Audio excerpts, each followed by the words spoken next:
मद माफिया उपरे सिमुलिया पुलिस एक बड़ धरणर चढ़ाऊ बेले देसी मद सह पोच को जबत करा जायछि। पोक सालुबालु पोच को देखिले आपण पाद तलु माटी खसीज। हाँ दर्शक बंधु, आपण माने ठीक देखुछंती, ए हेउछि सेही पोच जेउथुरु प्रस्तुत हेउछि देसी मद। सिमुलिया थानाधिकारी देवराज जेना नेतृत्व में सिमुलिया पुलिस लगातार मद माफिया उपरे चढ़ाऊ जारी रखिछि।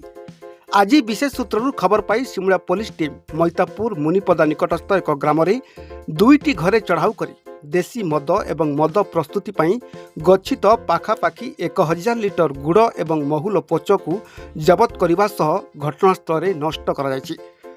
माफिया माने अत्यंत चतुरतार सह घर पछपटे थिबा बुदा मूले गात खोली देसी मद एवं पोच ड्रम गुड़ी को लुचाई रखिथिबा बेले सेथिरे पोक सालुबालु हेउथुबा देखिबाको मिलिछि।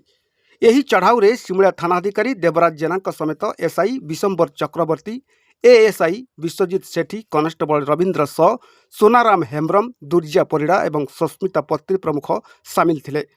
तेबे सिमुलिया पुलिस रो एपरी तत्परता को देखि साधारण प्रशंसा करा जाउछि।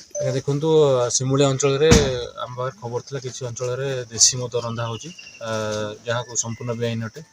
खबर पे आज भोरू सिमुलियार मुनिपदा मैतापुर अंचल आसी सकाळे हम समस्त थाना स्टाफ अफसर मिसी रेड करथिलु। दुई घर संपूर्ण 1000 लिटर ऊर्ध जे पोच देसी मद ताको नष्ट करा जायतिला। किछि देसी मद जबत करा जायछि। आसे माने घरू बर्तमान एब्सेंट अछि।